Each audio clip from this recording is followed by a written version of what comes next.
ہے اور جسم کے چونکہ ان اعضاء میں سے جو جوڑے جوڑے کی شکل میں ہے، لہذا یہ ہمارا مؤنث سمائی ہے.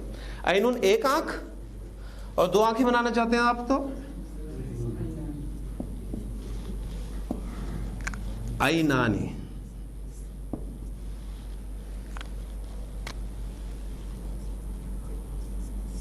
رجلٌ ایک ٹانگ،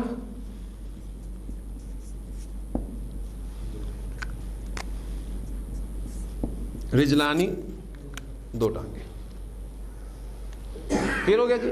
اب آپ سے میں چھوٹا سا امتحان لوں گا، واحد اسماء آپ کے سامنے لکھوں گا، ان کا آپ نے مثنیٰ بنانا ہے. اجرن، سب سے پہلے آپ نے مجھے یہ بتانا ہے کہ اسم اعراب کے اعتبار سے کس اعرابی حالت میں موجود ہے. حالت رفع میں. منصرف ہے، غیر منصرف ہے یا مبنی ہے؟ منصرف اسم ہے. آپ نے اس کو کیسے پہچانا؟ تنوین سے، ڈبل حرکت سے اس کو پہچانا. جنس کے اعتبار سے یہ اسم مذکر ہے یا مؤنث؟ مذکر. آپ نے اسے مؤنث کیوں نہیں کہا؟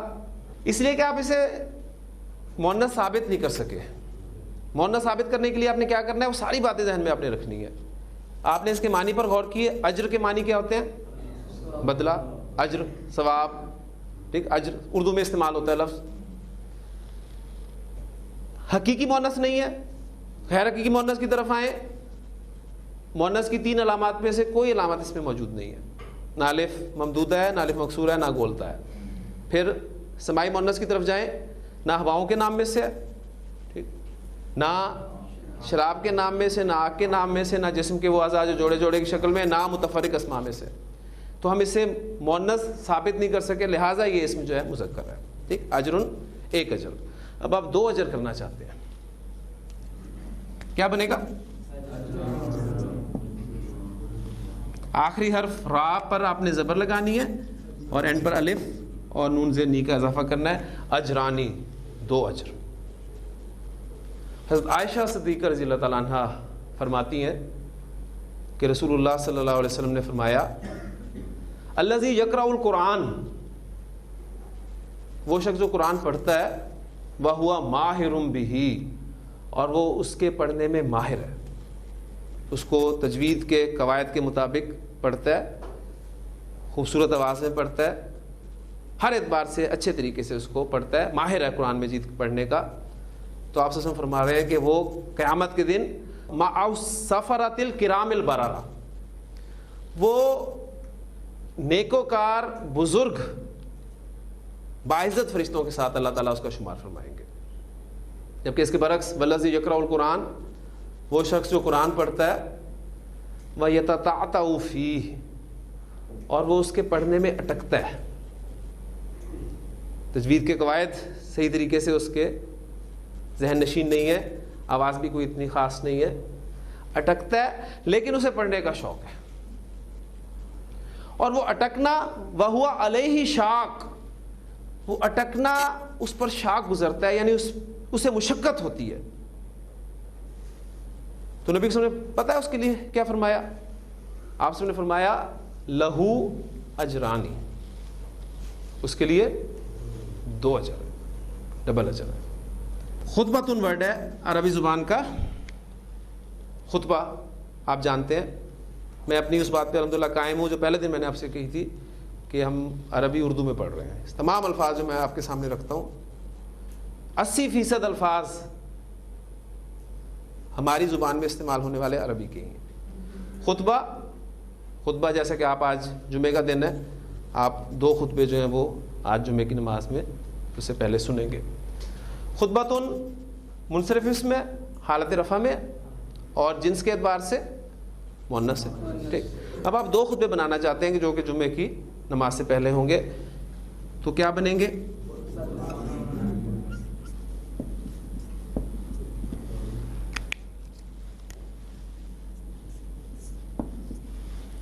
خطبتانی، دو خطبے. کانت للنبی صلی اللہ علیہ وسلم خطبتانی، نبی اکرم صلی اللہ علیہ وسلم کے بھی اسی طرح دو خطبے ہوا کرتے تھے. یجلس بینہما، آپ صلی اللہ علیہ وسلم ان دونوں خطبوں کے درمیان میں کچھ دیر کے لیے بیٹھا کرتے تھے. جیسا کہ آپ بھی دیکھتے ہیں. اب فرق کیا ہے؟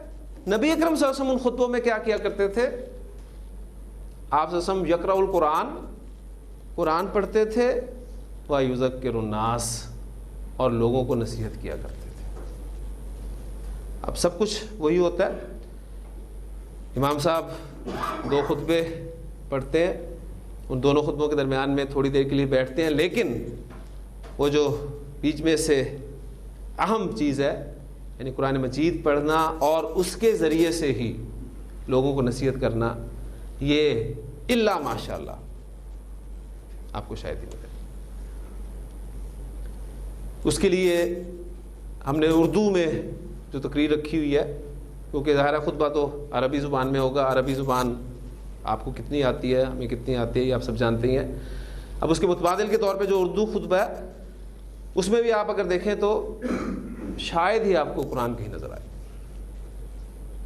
دوسری باتیں، قصے، کہانیاں آپ کو ملیں گی، لیکن جس کا اللہ تعالیٰ نے نبی اکرم صلی اللہ علیہ وسلم کو حکم دیا کہ فذکر بالقرآن، اے نبی صلی اللہ علیہ وسلم اس قرآن کے ذریعے سے نصیحت کیجیے.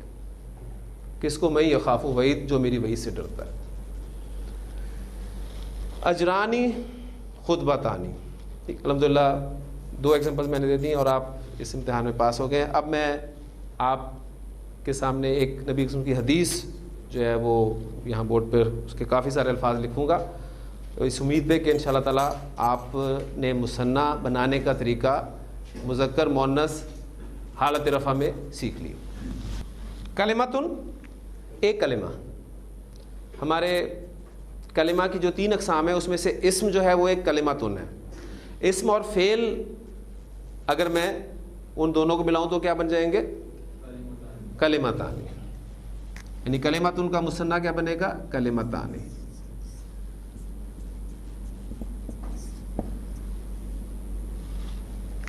عربی زبان میں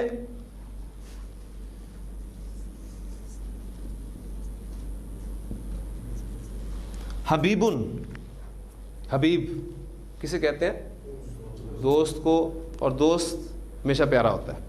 تو بنیادی معنی اس کے ہیں پیارا کے، اور یہ صفت ہے. حبیب ایک پیارا، اگر 2 پیارے ہوں تو کیا بن جائیں گے؟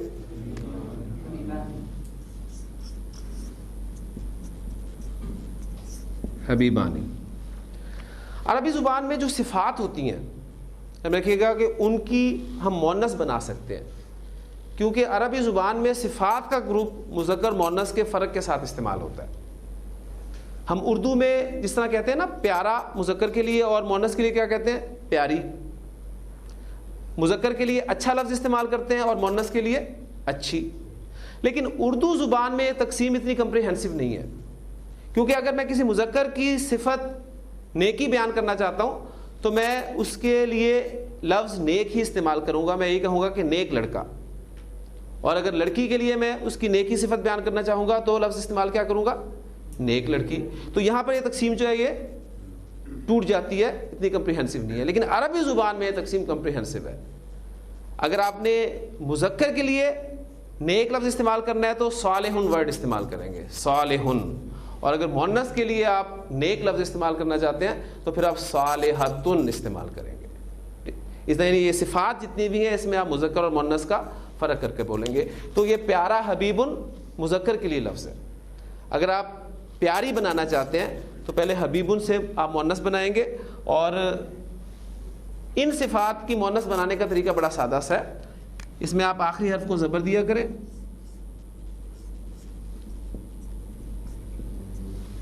اور گول تا کا اضافہ کر دیا کریں. حبیبن سے حبیبتن، صالحن سے صالحتن، حسنن حسنتن، کبیرن کبیرتن، وغیرہ وغیرہ. حبیبن کی مؤنث بنی حبیبتن، اور حبیبتن کا مثنیٰ کیا بنے گا؟ حبیبتانی.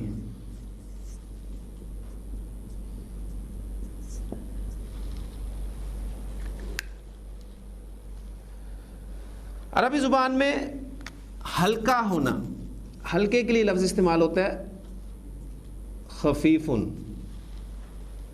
یہ بھی ایک صفت ہے، مذکر ہے. آپ اس سے مؤنث بنانا چاہتے ہیں ہلکی، تو کیا بنے گا؟ خفیفتن.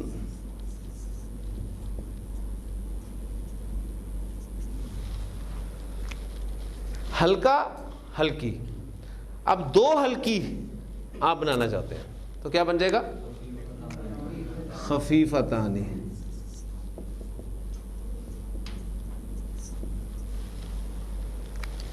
خفیفن کا اپوزٹ ورڈ متضاد کیا ہوتا ہے؟ بھاری. ہلکا بھاری، خفیف ثقیل.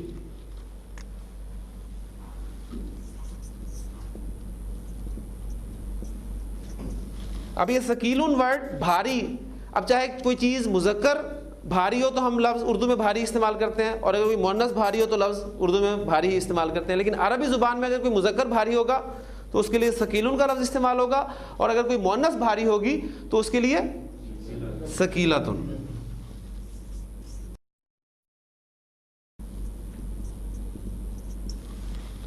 اب دو بھاری چیزیں آپ بنانا چاہتے ہیں تو وہ کیا بن جائیں گی؟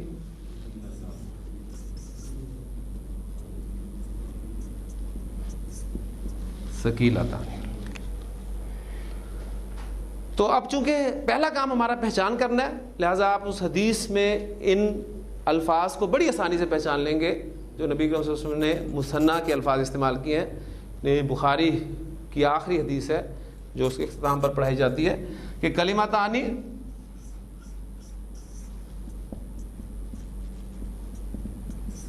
حبیبتان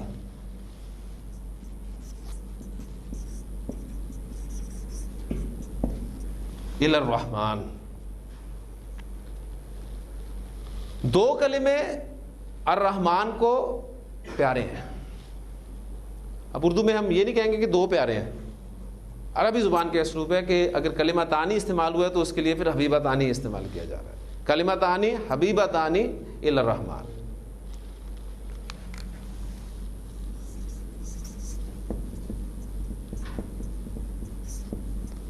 خفیفتانی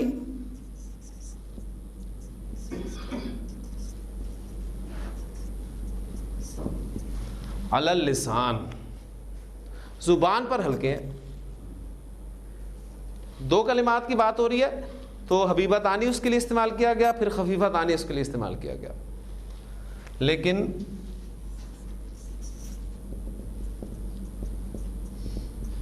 ثقیلتانی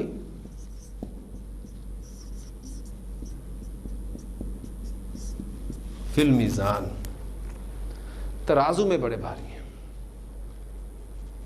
دو کلمات کیا ہیں؟ سبحان اللہ و بحمدہ سبحان اللہ العظیم. الحمدللہ آپ کو اب مثنیٰ پڑھنے کے بعد حالت رفع میں جنس اعراب کے حوالے سے بھی چیزیں پتہ چل گئیں. تو پہلی بات ذہن میں رکھیے گا کہ پہچان کرنا مقصود ہے. آپ پہچان کریں. آپ کو یہ پتہ چل گیا کہ واحد اسم اگر ہو اور وہ منصرف اسم ہو تو حالت رفع میں اس کو دو پیش کے ساتھ ظاہر کیا جاتا ہے. کتابن حالت نصب میں دو زبر اور ایک الف کے ساتھ، کتابن حالت جر میں دو زیر کے ساتھ کتابن. اگر غیر منصرف ہو تو حالت رفع میں ایک پیش کے ساتھ ظاہر کیا جائے گا. ابراہیم، اور حالت نصب اور جر میں ایک زبر کے ساتھ ہی ظاہر کیا جائے گا، ابراہیمہ ابراہیمہ. اور اگر مبنی اسم ہے تو ان کی تینوں اعرابی حالتوں میں ایک ہی شکل ہوگی، موسیٰ موسیٰ موسیٰ. مثنیٰ